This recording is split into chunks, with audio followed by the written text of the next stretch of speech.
ప్రభు నామమున అందరికీ శుభోదయం.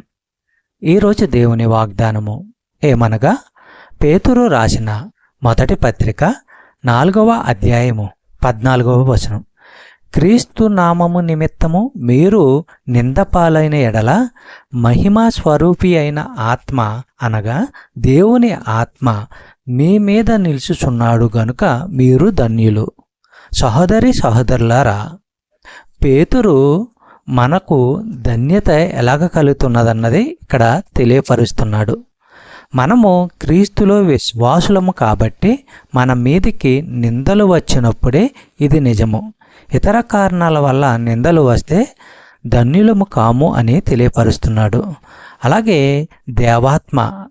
దేవాత్మ అనగా దేవుని ఆత్మ పరలోక మహిమ నుండి వచ్చి విశ్వాసులను అక్కడికి తోడికిపోతాడు. ఇప్పుడు ఆయనలో ఉన్నాడు.